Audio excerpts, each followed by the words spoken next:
All right, it is showtime. We are live.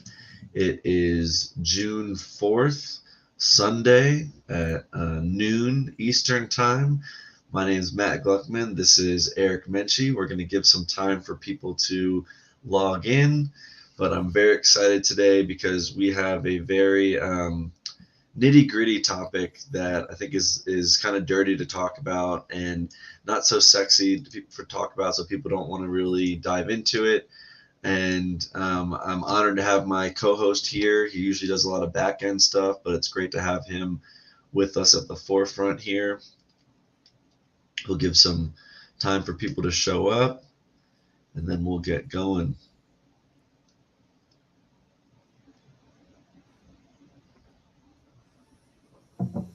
Drinking a little coffee. Oh yeah. Well, coffee, well, creatine, and we got some collagen powder in there. Oh, I like it. Like a super coffee. I do a little, just like a little espresso shot with a little bit of olive oil in it, a little coconut milk for flavor, and then just sip that. All right. So, what we're going to do today is we'll have some announcements. We'll go into the main lecture, and then we'll give time at the end for some questions. And this is all about giving you guys incentive to either educate yourself or work out. So we're going to be giving out 7 different bonus codes for our contest, our equipment contest. And for those who are new to our channel, we've been giving equipment out for about 8 months now. 8 months now. And the initial contests were $500 gift cards. We've given out 2 $500 gift cards so far. We've given out 6 $100 gift cards as consolation prizes because we like to incentivize hard work around here. And people have earned upwards of like 20,000 entries. So I just felt like I had to incentivize people who are working that hard to educate themselves, work out, and earn entries in our contest. I included the link to our contest page right there in the chat, so you can go there, and after you've re-entered your email address and hit enter, you'll scroll all the way to the bottom. You'll see a point that says bonus entry codes, and you'll type the entry code in there to redeem the points. Each code that I release during the live is worth 100 bonus entries that really increase your chances of winning. And like I said, I'll be giving 7 of those out throughout today's live. We'll go ahead and start. I'll give you one right now before we get into it, and then we'll go into the announcements. So the first one for today that we're going to give out is Muscle 5. So MUSCLE, the number 5. And today's live is going to be about stress, anger, inflammation, depression, and finding peace of mind. And the reason for this is because there are a lot of common roadblocks. Eric and I have been coaching for 10 plus years individually. And collectively, as we come together, we can really hone in on the common pitfalls that people run into, or the common hurdles that they have to overcome when starting, or when they're kind of in the middle of their journey and hitting plateaus and not finding success. And a lot of it comes down to self-sabotage. There are triggers, or there are real traumas that we hold on to, real baggage that our central nervous system holds on to. And then we'll talk more about the central nervous system and a lot of the science behind the way that we operate. A little bit about us. Let's see here. Let's pull it up. I wanted to give a rundown for people who are new to our channel as well. And we run an online training company that holds contests for people to win home gym equipment. Eric and I incentivize the process of learning or burning, so people are feeding their brain or moving their body while earning chances to win equipment or prizes, really. We take care of our community with free blogs, free training videos, and free podcasts, because some like to read, others like to listen, and others prefer to watch. We also do comprehensive exercise programming and personal coaching but our real goal is to just transform people into the best versions of themselves, mentally and physically. That way they can influence the people around them to do the same. And in our eyes, that's how we're going to make lasting impact, one life at a time. And we believe that you either get busy living or get busy dying, because life ain't a life unless you live it. So we'll go ahead and I want to announce that we've updated the contest giveaway. So it was normally ending in August 23rd, and based upon kind of the engagement we've been getting, people buying some of our program, people engaging with our coaching and hiring us. Again, we're just trying to give that right back to our community. So because of that, we're able to push up our contest giveaway. We're going to be doing the drawing on August 1st instead of August 23rd. So it's less than 60 days away. That should light the fire under everyone's ass to get going and really increase your chances of winning. Yeah, and who doesn't want gym equipment ASAP? Come on, right? You'll have it for summer, fall. We'll get ready for it.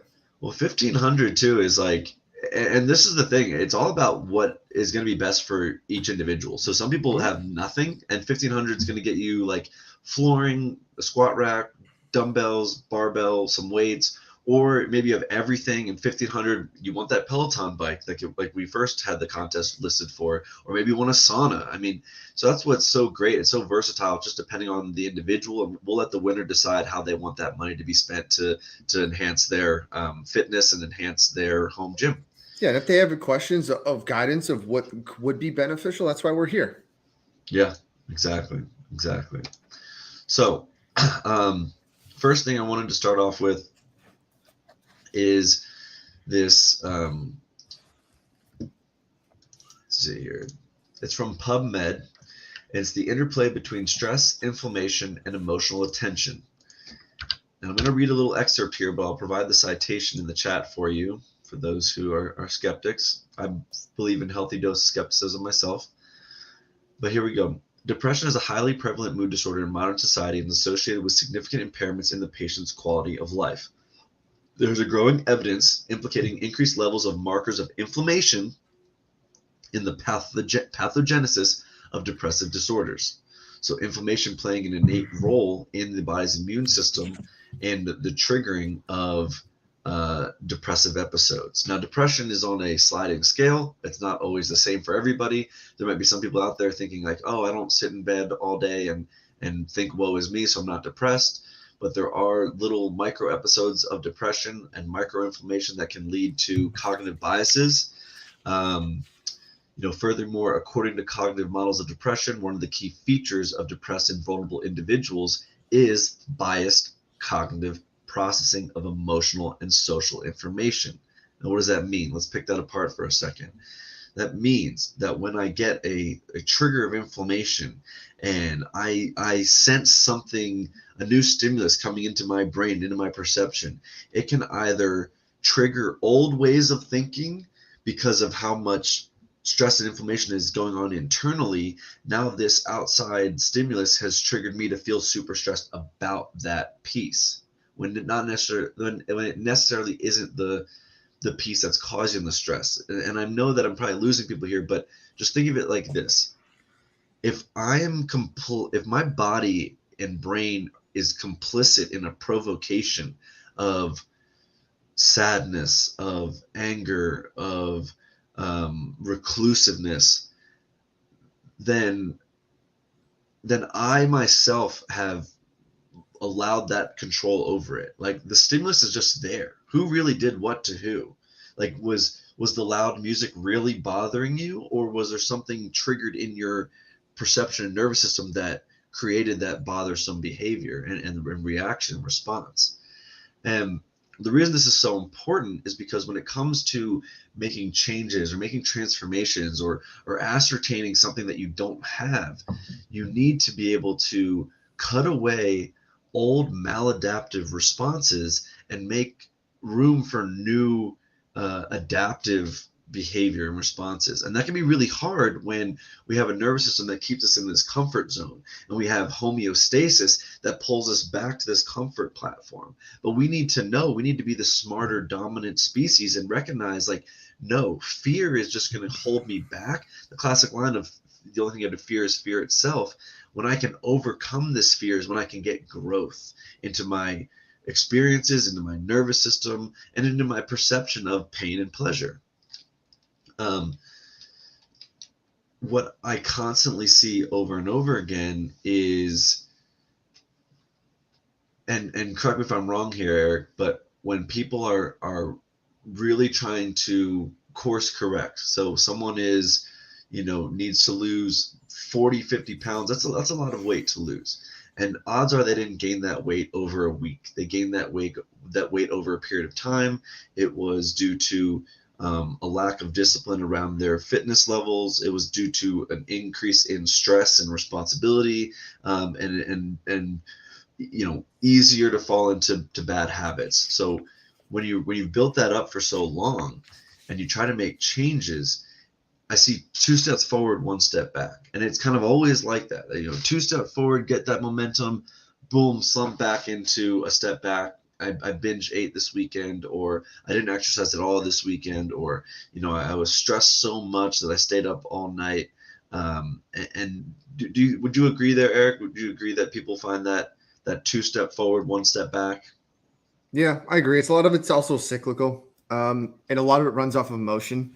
Because anytime we're talking about depression, it has to go with emotion and the amygdala, and it's a very vicious loop. And I think this is where a lot of people lose sight of, it is hard to change, I can't do it, is because they're patterned in such a hardwired way from a hormonal standpoint, a cytokine standpoint. I mean, we can talk nutrient standpoint. We can keep going of what is going to be a problem that's leading to depressive movements. And there's also, like with research, if you're depressed, there's also decreased activity of, the hippocampus. There's atrophy of the hippocampus, which has been shown now is really connecting with some depressive states and illnesses. So that's another problem when we talk about inflammation and stress, but also other activities in the prefrontal cortex that link us to our higher functioning, which is decision-making. So when these things get altered, now we get into that, 2 steps forward, 1 step back. And a lot of times, especially if we're talking on the nutrition side, for an example, it's an emotional thing. If I have something that's attached as an emotion to someone or to something, i.e. food, like people have an emotion to food, they can't break that emotion. And that's where they need to understand that change starts with breaking an emotion or creating a new emotion. And that is hard. It's not easy, but you need to understand that the neural circuits is what's really driving these decisions. Yeah. And there's, to piggyback on there, like there's considerable evidence that the stress activates the inflammatory response. And then back to kind of a piece that you're saying is like, if I've, if you think back to being a kid, right? And I was someone who, get angry or upset and go to my room and close the door and lock my parents out. And my mom would come in and after dinner and be like, do you want some cookies? And that was my right. Piece that got me to feeling good again. And you could think about, going to get ice cream because you had a bad day or something like that. It's so tied to our DNA and our responses in our brain, and it becomes this, like you're saying, like this cyclical behavior that we have to break. If you can't open new doors with old keys type of deal, and you have to be able to identify, and that's why we want to have these tough conversations, because it's so easy for I think people to lose sight of this side of things and just look at like just the exercise. What am I doing for exercise today? What am I eating just for today? But if we don't look at the back end of the way that our brain's processing things, or the way that we're falling into bad patterns, and we don't identify those and call those out, then we're just going to constantly trip up along the way. And sometimes people want to learn the hard way. But what we're trying to do is use our collective 20 years of experience to help give people shortcuts. They don't have to go and learn things the hard way. Yeah. That's one where I start, sorry to cut you off, with people where we're going into a recommendation of what you want to do of, let's say, cutting back. And we'll stay on the nutrition example that someone wants to lose weight, but they can't break an emotional attachment. And a lot of times it's to sugary food or it's alcohol. People have a bad day. They want to suppress their emotions. So they go drink alcohol and they start drinking a ton of alcohol. They gain a lot of weight, but they can't break that cycle.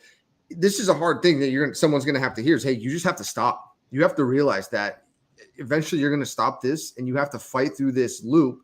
And food, who cares? It should not be emotional. At any aspect, someone should not have an emotional connection to food. Someone shouldn't come home and be like, hey, I need a drink to manage my stress for the day. That is not the right approach. It never is. It's not a good approach. And the hard thing is, like you said, a lot of us were taught that at a young age. And learned stress goes back to learned behaviors when we were younger. And sometimes that's not people's fault. That's like, it's how you're brought up, how your parents taught you, or because also they might have not known.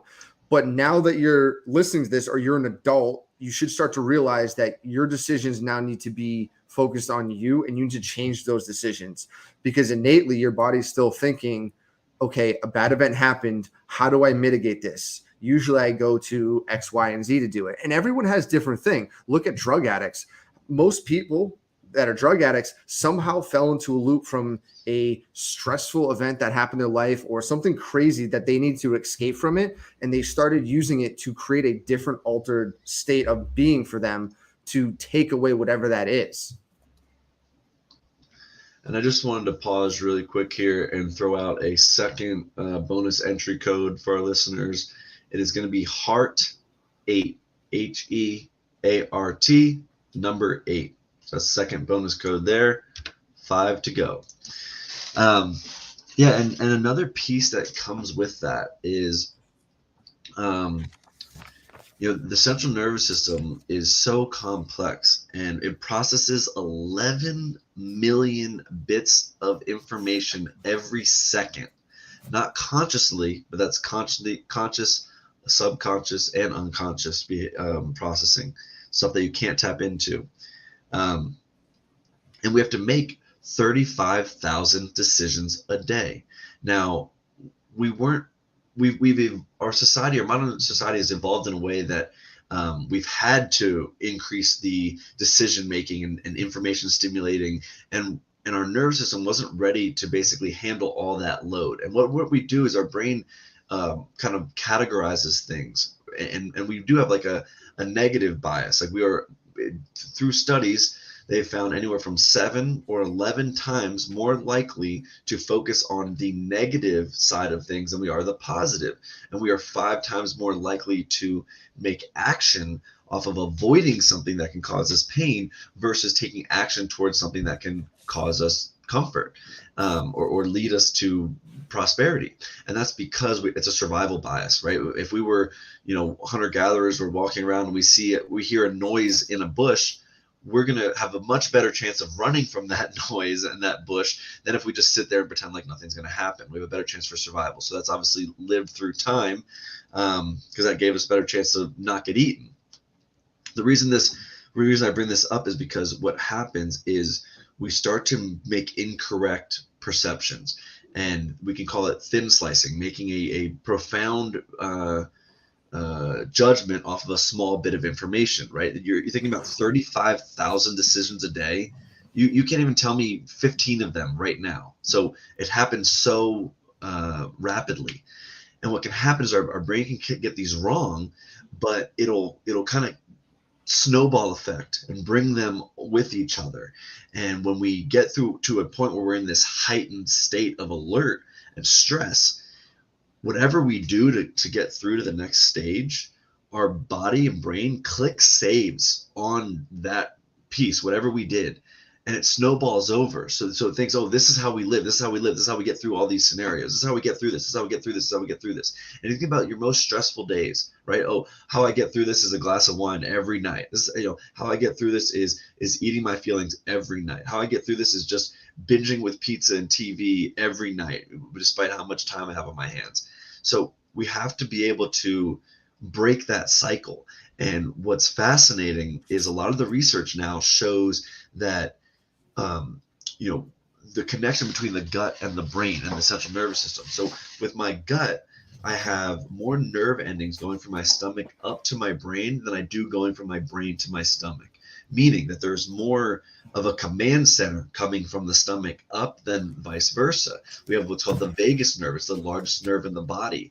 Now, what can happen is this can get hijacked, and we can start to um, basically not get, we flood our senses and starve our sensitivities so that we can only tell when we're at 0 and we're at 100. And then what I'm bringing into here is a little metaphor of, say, car speeds. We know when our system is maxed out, and we know when our system is depleted completely, but we have no way of kind of catching things along the way. We lose out on that ability to be like, oh, I'm at 20 miles an hour, I'm at 50 miles an hour, I'm at 70 miles an hour. The reason this is important is because if we can have good perception and awareness, then we can have better decision making processes. So if I get to my 100 miles an hour and I'm go go go and I'm hyper vigilant and just operating like a madman,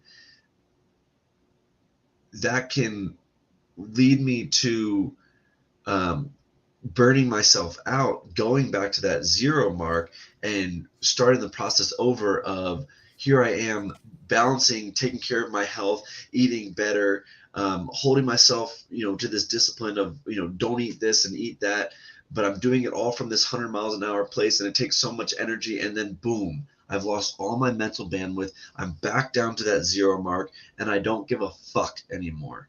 And I'm gonna eat that fucking cake, and I'm gonna order pizza tonight, and I'm gonna sit on my fucking ass because all that shit felt good before, but it'll feel temporarily good. It'll feel temporarily good when you slump back to that decision making, because the next day, I guarantee you're going to feel guilty for slumping back and reverting back to that bad behavior, because at some point you made that decision. I want to get better. I want to, improve my health. I want to improve the way I think. I want to improve the way I feel about myself. I want to improve my confidence of just going out of the house or being in a social scenario. I want to improve the way that I influence my kids to take care of themselves. I want to be thinking like, in 50 years from now, I want my kids to be, the beacon of leadership for their kids and my grandkids. And it's so hard, and it is that kind of like that 2 step back, 1 step forward, because you do have to kind of like fake it till you make it, until you've built up that wall of, no, like I know how shitty I'm gonna feel if I slump back to all that thing that I think's gonna make me feel good, which is really just a addictional. It could be physical, but probably more mental addiction of like, that's what's going to make me feel good today. Eating Starburst, sitting on the couch and watching Friends tonight is going to make me feel good. It's not going to make you feel good. It's really not. It's going to temporarily it will. Temporarily, right. It's gonna temporarily cover up a bigger issue. You're gonna put duct tape over a bigger issue, and I'm amped up about this shit because, like, I've been through it. I've been through that bad behavior, and luckily I had ulcerative colitis to make me have more physical pain and more physical bleeding and losing weight and not being able to like gain muscle or even eat food, to break these bad habits of looking towards alcohol or sugar. Those are my 2 Achilles heels, even 15 years ago. And it took a long time, but I had to hit rock bottom. I had to literally hit a rock bottom to know that, wow, Matt, you've gotten so good at seeing what happens when you give up. What happens if you don't? Let's just see what happens there. And that became the more perceived value than the perceived value of sitting on the couch and feeling sorry for myself. And once you hit that point, then you've reached the point where your soul's on fire and nothing can stop you, and you're like invincible. I'm a firm believer that you do have to have that adversity, or else you're never going to know what it's like to really experience the end ranges of complete pitfall, feeling like shit, to, well, I'm tired of being here and it's time to really make lasting change, and I'm ready to make that transformation, and I'm ready to understand my why. And when you can understand your why, you can withstand any how. And I'm going to pause there because I went on a nice long rant. Next promo code is BEGIN7, BEGIN number 7.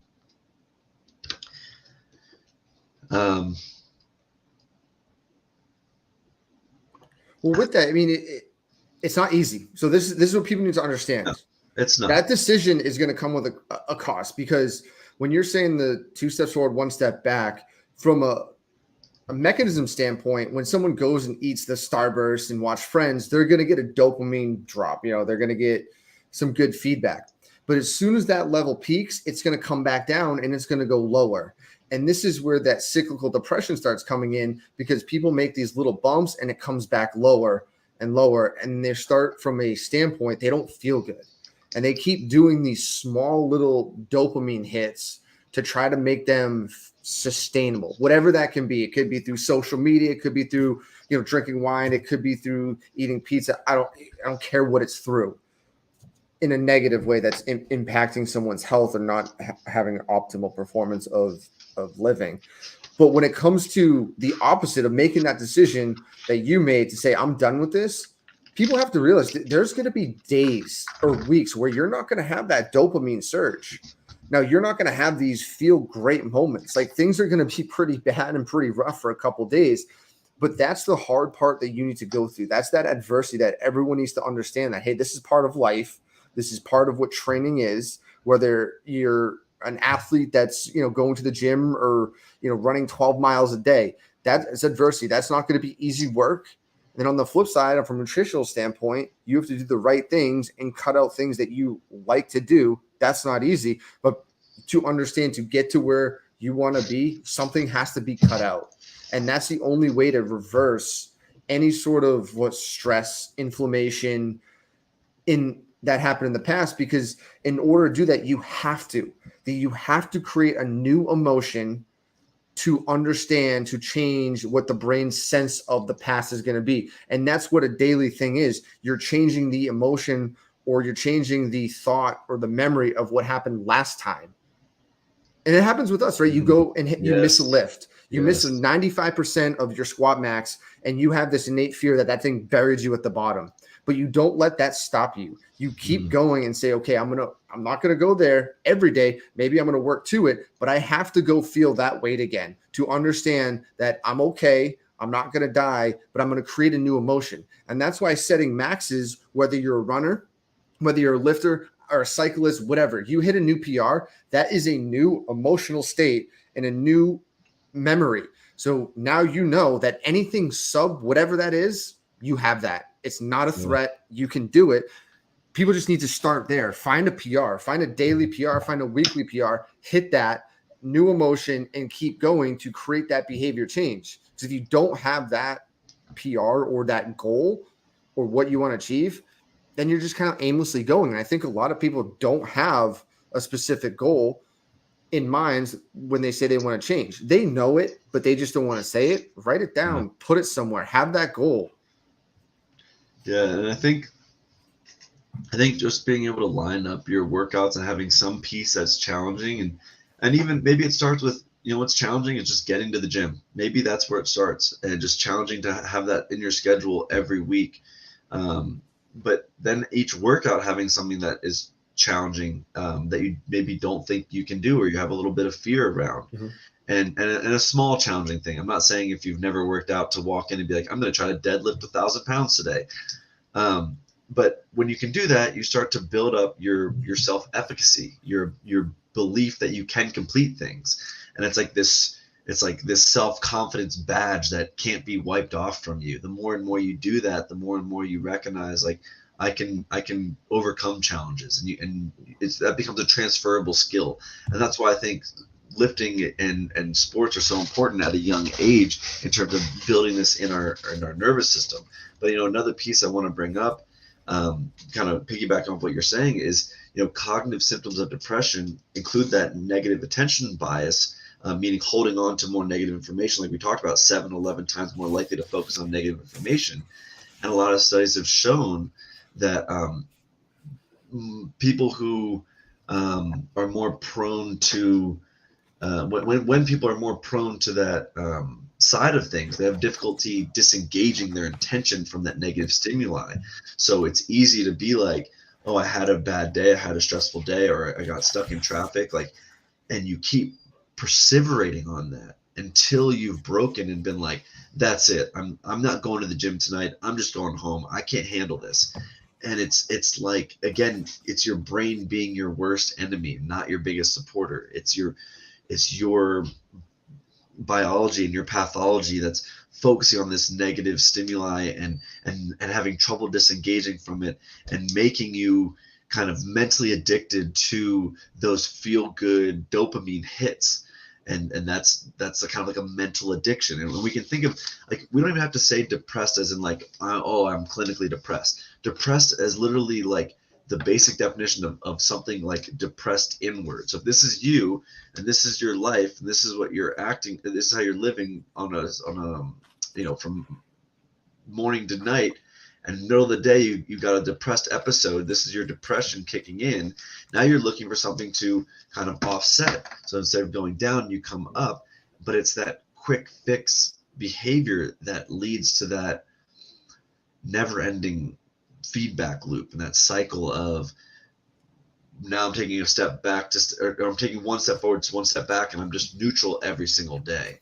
And I think when you can get to a point where you can identify your triggers and own them, that's where you start to make opportunities for a new future. And this is why I was talking about tough conversations in the email I blasted out about today's live, because we have to own our triggers. We have to own our traumas. It's really about deciding. It's deciding that this is what I want. It's deciding that I don't want to be in this addiction cycle anymore of only feeling good with food and TV and things that distract me and not innately make me feel good or innately readjust my brain wiring. And it could be the opposite. It could not be honestly the opposite. It could be something else, right? It could be a life event. And this happens also too. Life events right. of trauma, of death and family. But I'll still sickness. argue that life event then made you made a real decision, rather than just thinking, yeah, I'm gonna try to do this, mm-hmm. with the caveat of like trying gives myself the ability to fail. It's like right, like a life event or something that happens when you're just like, that's it. I'm all in towards bettering my future, and I know this is the path that I need to be on. And at first, people go to those things for comfort. And what the brain does in depression is the brain is always predicting the future. That's what we have it. It's predicting wins. It's predicting losses. When we're in a depressive state, the stress and cause throughout and the inflammation throughout the system like screws up the brain wiring. We have atrophy, we have misfirings, and the brain starts to predict loss. So when you start to predict loss, there's no motivation. There's no intrinsic factors to say, I need to go do this, because the brain's already predicting that. So brains are already predicting loss or predicting some sort of abuse or predicting this, and they just don't know how to handle it. And that's also those are different cases, because if you've been, an abusive relationship or been abused before or whatever, like injured, bad car accident, that's a huge dose of inflammation and stress that someone's got to work through from a mental standpoint, and that can hinder. But it does come back to decisions. You can't cover up past experiences and past traumas if you've had them and make that define you, because you can't do that, because that will define you for the rest of the life. And that's just not how we operate as humans. You can't let the past define you. You have to move forward. You have to work through it. I'm not saying just forget about it, but you have to try to understand why something happened, how it happened, why someone would do something to you or whatever. But then it comes down to making your own decisions of, hey, you need to get back on the path, understand the loops, and you just start having predictions of success in the future that put you on the right path. Yeah, that's such an important point. Because people really do have, we all have our cross to bear, so to speak, and you can get put into this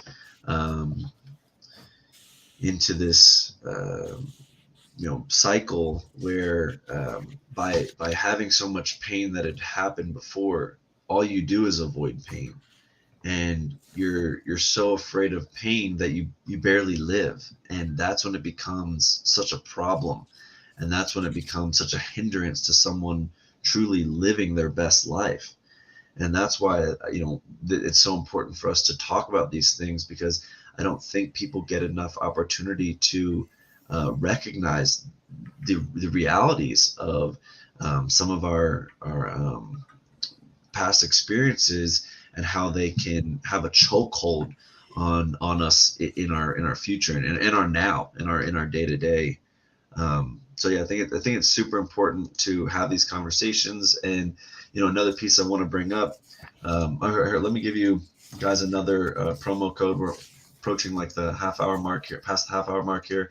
Heavy1, HEAVY number 1. So that's the 4th promo code. We got 3 left to go.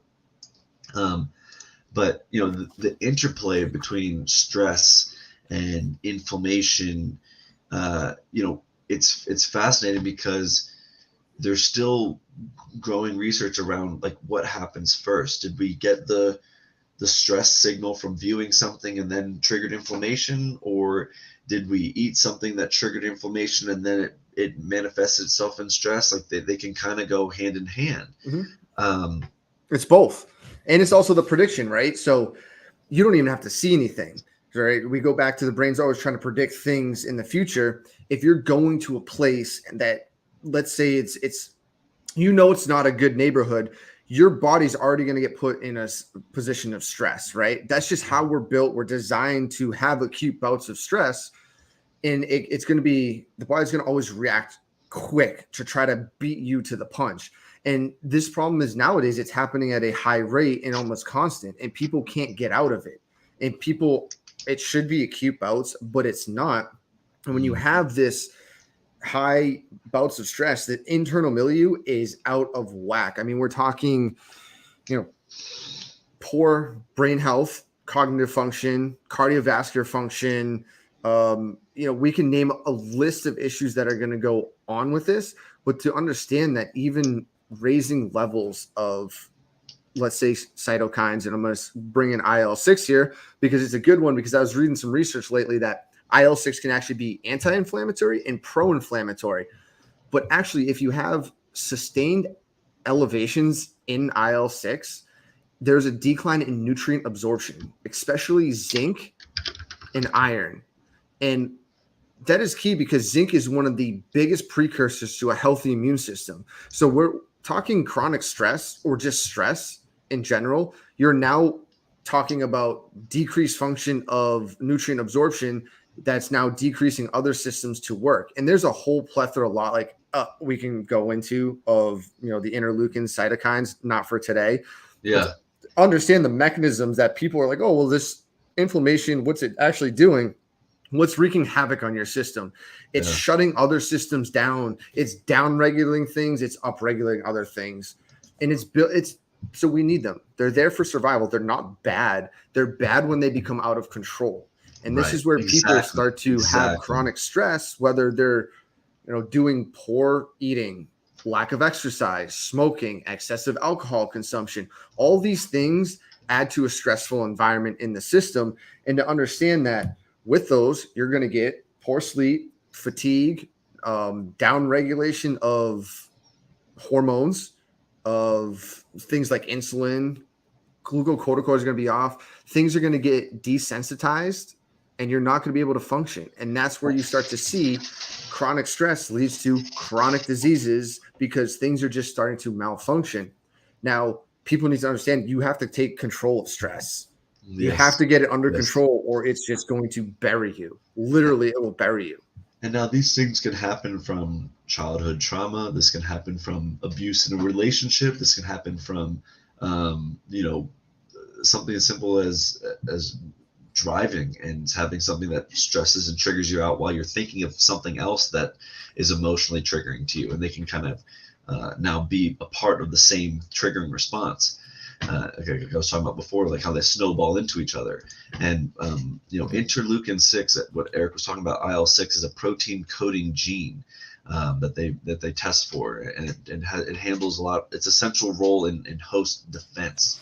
or the lack thereof. And I want to throw out really quick, like this has been such a great talk. I'm so happy we got together on a live together. It's been so long. This is the heart and soul of Think Fitness Life. Like we have to dive into this up here in order to manifest being able to live our best life, and included in living our best life is taking care of our fitness levels. But we have the highest level of thinking as mammals. We can, and as humans, we can change the way we think. And now this isn't always easy to do, especially, you can't always read the label when you're in the jar. So sometimes it's helpful to have someone else help you, like a therapist, or getting cognitive behavioral therapy. You can do that yourself even. And again, it's all on a sliding scale, just depending on how strong these adverse responses are. You think of ABC, antecedent, behavior, consequence. So the antecedent is whatever stimulated you, the behavior is your trigger or trauma or your response, and then the consequence is feeling like shit the next day, or feeling depressed about yourself, or smoking a cigarette, or binging on something that you didn't want to binge on. And again, I think the main piece here that I want to kind of clarify or reinforce about stress in general, Eric started talking about it there for a second at the end, is you got to do something about it. It's actually a gift, honestly. Like I look at my experience with social anxiety and depression, and my parents having mental issues, as a gift. You can look at it as the curse, and you can just carry that cross all around you and play that victim game until someone helps you your whole life. Or you can look at it as a gift and try to transform this stuff. And again, easier said than done to do it on your own. It doesn't happen overnight. But with those 30,000 decisions to make every day, the transformation comes when you can turn off the autopilot and start to say yes to things that you've normally said no to, and say no to things that you've normally said yes to in a consistent manner. And that's just generally speaking. That being said, I want to throw out another bonus entry code. It is GAIN9, GAIN, and then the number 9. That gives us 2 left to go. And really the last thing I have to say here is just this excerpt from this study that I linked earlier. And it just says, research shows that different stressors can trigger inflammatory activity and increase the attentional processing of negative information. So it's like the rich get richer and the poor get poorer. Both inflammatory processes and cognitive stressors evoke changes are associated with mood lowering and increased anxiety and depressive symptoms. I'm going to read that one more time. Both inflammatory processes and cognitive stressors can evoke changes that are associated with mood lowering and increase in anxiety and depressive symptoms. These elevations in pro-inflammatory cytokines and attention shift towards negative information, meaning not processing what could happen by this that makes me going to feel good. It's processing what's happening because of how bad this is. The shift towards negative information can represent stress response at multiple levels that independently contribute to depressive symptoms. Alternatively, inflammatory and cognitive stress responses can act together, potentiating one another's impact on promoting depression. So the cards are stacked against you, and you have to kind of laugh a little bit at this, because it's the human experience, and it is hard, but I say it in a very light way, like life has suffering. It's not the end of the story. So laugh in the face of danger, and recognize that there's a little bit of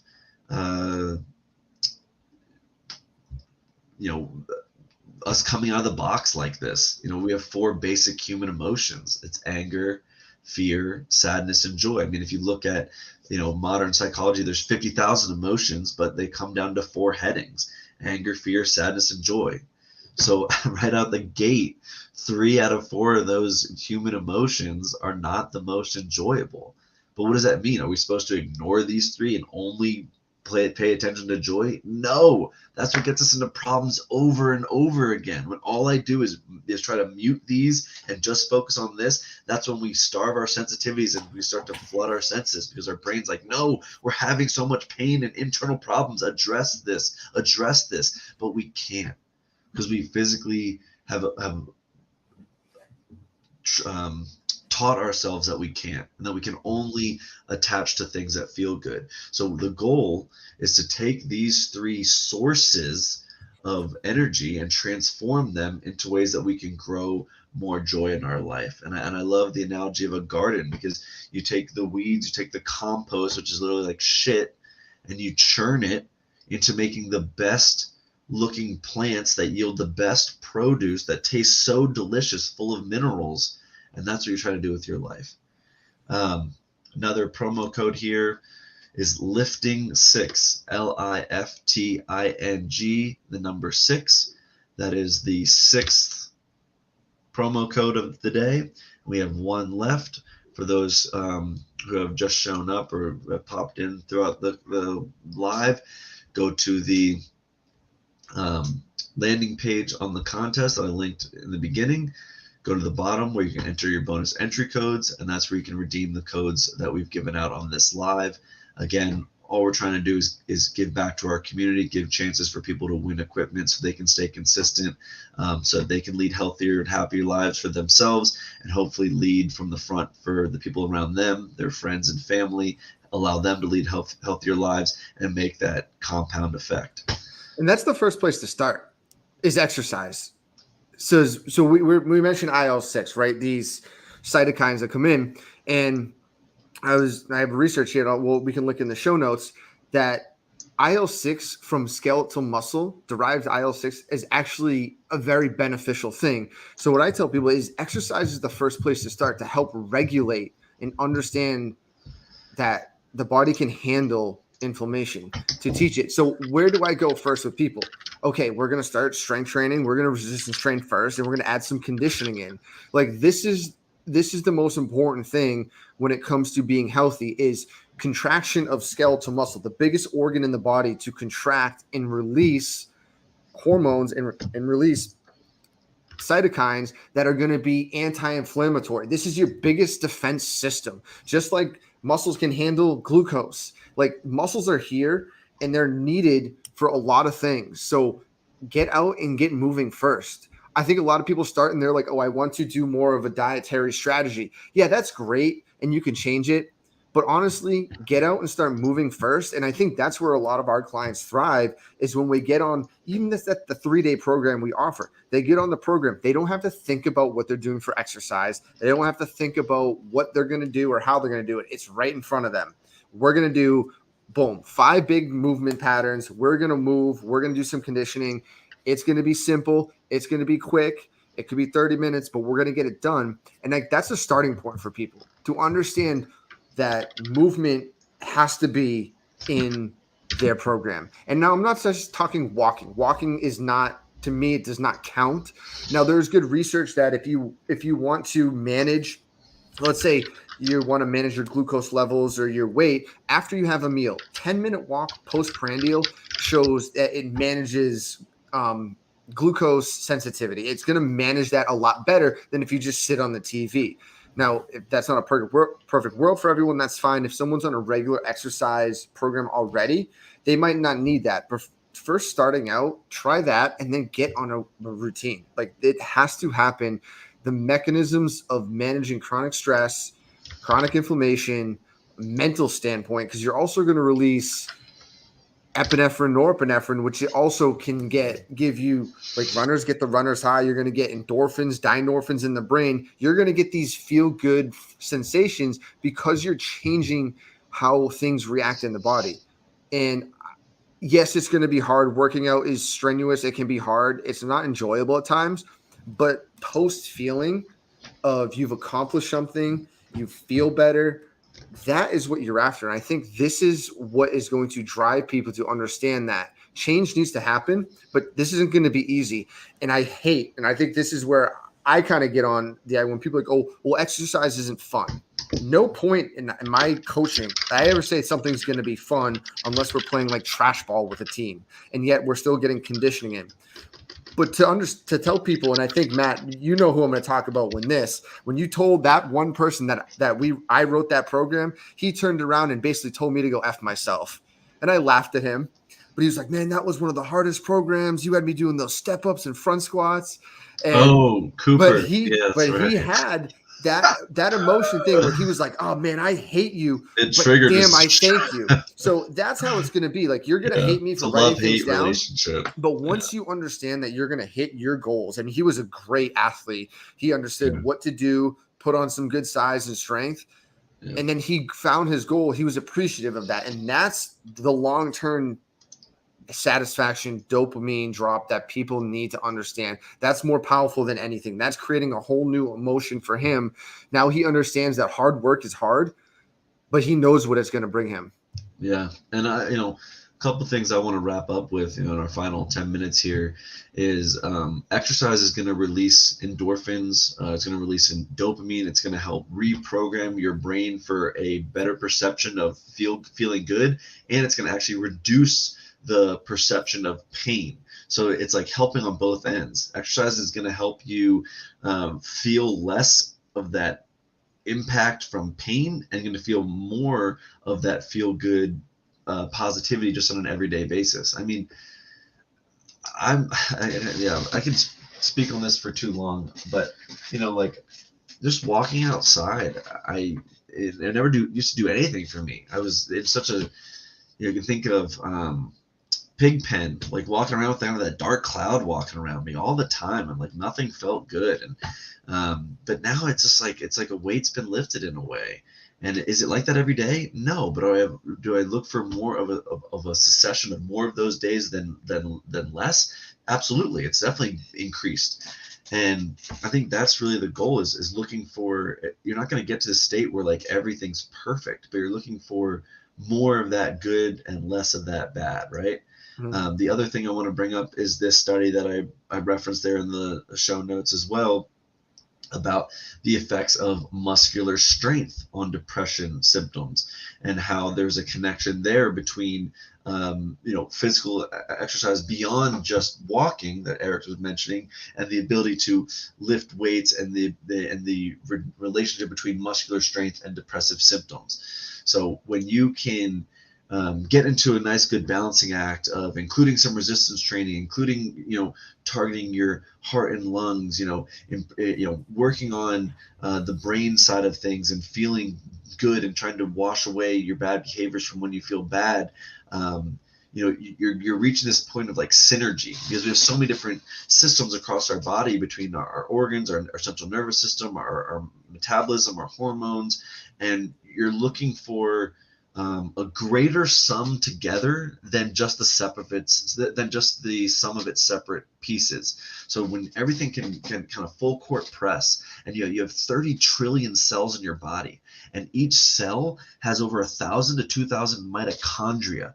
And if you look at evolutionary biology, we started as mitochondria. So the more that we can do things to promote healthy mitochondria, the better of an internal state we're going to create for ourselves. But when we create this unhealthy internal state, well, our perception is going to create that negative bias, and anything outside coming in is going to be reflective of what's already going on inside. And if inside it's not that great, then everything outside is going to have that negative bias and film over it. So it starts with the man in the mirror, as corny as that sounds. Michael Jackson was right. It starts with the man in the mirror. Ram Dass has said this.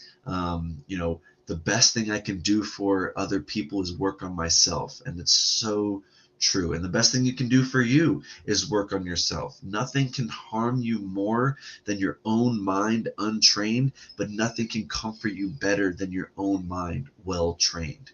And with that, I just add on to that caveat there of, we're here if anyone needs any assistance. We have our, program booklet because we know how difficult navigating these things are. So we're just trying to give all the answers away. We have 6 different program paths that we wrote from start to finish, from warm up to cool down, and it's from ranging from needing no equipment to a little bit of equipment to a full gym. We give all these programs plus 2 cookbook PDFs with over 150 recipes, sample meal plans, sample grocery lists, and a 10-page ebook to help start to navigate some of the nuances of our mind here, all for $10, because we don't want knowledge or time or money to be a hindrance for anybody to achieve their best life.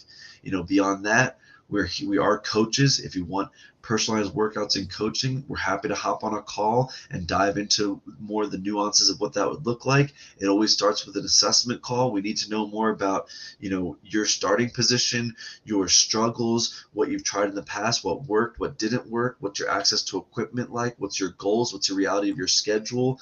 It really does take swallowing the world. Salman Rushdie said, to understand a life, you have to swallow the world, to understand everything that is influencing this individual, and how can we, uproot the maladaptive behaviors, and how can we water the adaptive behaviors so that we can be growing in the direction of where we want to lead our lives. And if a lot of people aren't ready, they might be listening to this and say, hey, I'm not ready for this. Yeah, you might not be ready.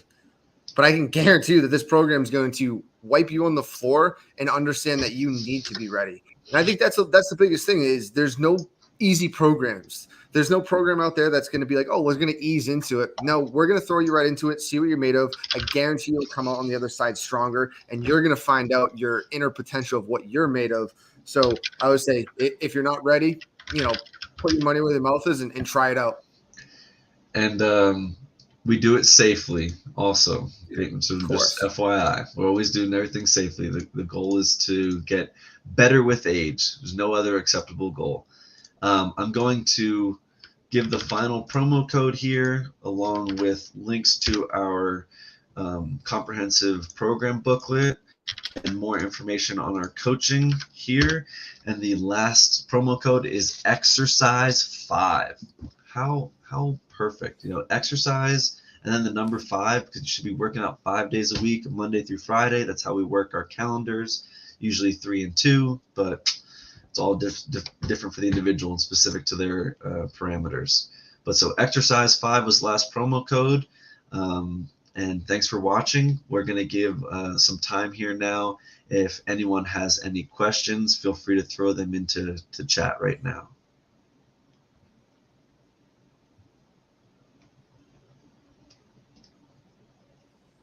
Great to have you on again, Eric. This was a lot of fun. Of course, man. 2 heads are better than one. It was like a good topic. Now, this is always comes up with people, and this is they don't like to ask these questions. So I always think it's important when we do get these questions to help people navigate this. And it's not an easy thing to navigate. You have to kind of create this world of, some people might think you're hard. Some people might think you're kind of rash. I mean, look at how we've been and we've done things. And as coaches and trainers, we run kind of rigid things. We do rigid things, but it works, and it's proven to work time and time again. So if we know that it works and we have the knowledge, we just helping other people out, clients, athletes, like that's how it goes. Well, I've been on plenty of assessment calls and just been like calling people out on, hey, does this sound like you? Does this sound like you? Does this sound like you? And they're laughing, and I almost feel like I'm a freaking, what do they call them? Like looking through a crystal ball and like a psychic, but just because I've seen it so many times before. I've seen why people aren't where they want to be, and I know why they're falling into bad loops again and self-sabotaging. And it simply comes down to doing the simple things more consistently than anyone else. It doesn't come down to doing 5,000 things. It comes down to doing 4 things 5,000 times. And that's exercise, eating, sleeping, and managing your stress. And if you do those 4 things 10,000 times, then you'll be where you want to be. With your health, with your fitness levels, with your life, and with your relationships to those around you. And that's all we can hope to do is what's good for the hive is what's good for the bee, and what's good for the bee is what's good for the hive. So, like I said, making the world a better place, one life at a time. And I love this quote again. I'll end here. You either get busy living or you get busy dying. Catch you guys next time.